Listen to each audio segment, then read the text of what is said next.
joining me here today. My name is Miss Green. You can call me Anna if you'd like. But I have a great team of excellency here from Cal Poly, located in San Luis Obispo, with Ag Policy 312. Today we're going to teach you a little bit about negative externalities, how they work, the definitions, all the bits and pieces that really well round an example of a good negative externality. And as you know, or possibly did not know, there is a water crisis happening right now, just a little bit up the road, north of Cal Poly campus, Paso Robles. I'm going to hand you over to my good friend and colleague, Gabe, to explain a little more in detail. Thank you. Hey everyone, I'm Gabe. So before we can understand the crisis going on in Paso Robles, first we have to understand what a negative externality is. And a negative externality is basically a cost that is suffered by a third party as a result of an economic transaction or a market transaction, which is a voluntary exchange between two parties, usually a producer and a consumer. So these costs that they suffer are considered external costs, and an external cost occurs when producing or consuming a good or service imposes a cost upon a third party.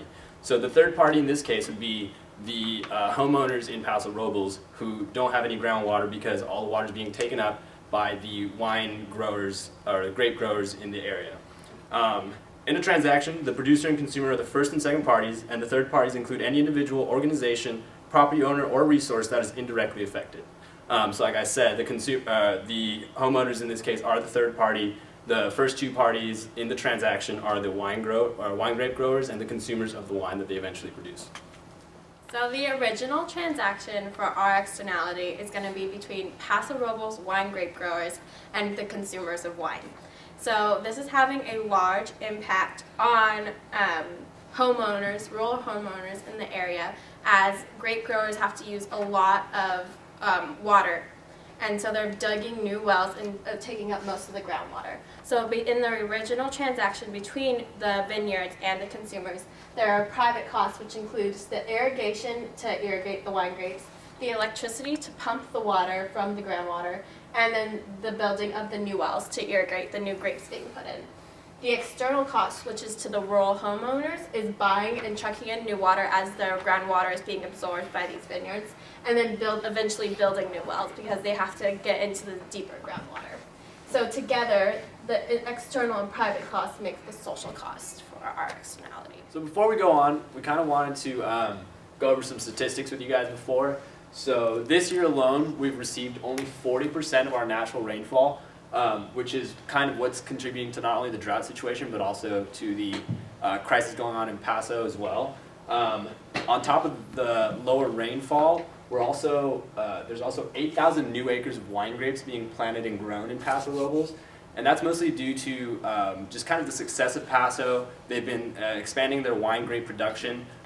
So all these new acres are going up, which are taking more and more water, which we're not getting enough of. And then this is kind of where it all kind of comes into perspective. The aquifer right now holds 30 million acre feet of water, but 67% of that is used for agriculture. And not only 67, like that 67% is mostly wine grape growing. We do have a lot of agriculture in the area of Paso Robles that's not wine grapes, but the majority of that 67% is mostly going to wine grapes. So that 30 million alone should be enough to supply these houses. But since 67% of it is going towards ag, that's kind of where this issue is coming from, is that these houses aren't getting the water that they're used to, based off the increased production in grapes, less rainfall. So it should be enough, but it's not because all the water is being basically allocated towards ag. And then lastly, it costs $25,000 to drill a new well, and not only that, to expand existing wells to 800 feet is also really expensive. So these are basically all the things that are basically being taken into account for this issue in Paso Robles. So, solutions for the negative externality that we came up with. We're basically taxing water per acre foot. There was an example that Orange County Water Agency did. It was formed by a state legislator in 1933. And the people that used the water were charged with a replenishment fee of $266 per acre foot, and that was to replenish the aquifer that they were taking the water from. So basically that kind of regulates the people that want to use the water because they're not going to use as much water because it costs them more. Also, there was another clause to that. It's users who exceed individual usage limits are charged a pump tax, which was called an equity assessment of $900 per acre foot, which is the same cost as buying the water from a supplement store. So basically, the water just increases exponentially.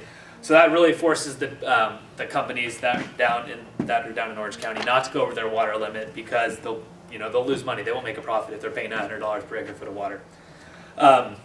That's one thing we could do for the Paso thing, is charge vineyards per acre foot for water if they go over a certain amount allotted. The other thing we could do as a county is basically subsidize the homeowners. You could give the homeowners, benefit or a certain stipend of how much, however many dollars a month you want to do it, or give it yearly, so they have money to basically buy water if they don't want to redig a well, or over time, that'll help subsidize a new well for them. And that's one way to get out of the water crisis. Okay, so we're going to represent the negative externality graphically. So basically you have your marginal benefit, which is your demand curve, and your marginal private cost, which is your supply curve in this case. So the firm producing at a market equilibrium is at PM and QM. They're trying to produce as much as they possibly can without taking into effect any external costs on the third party.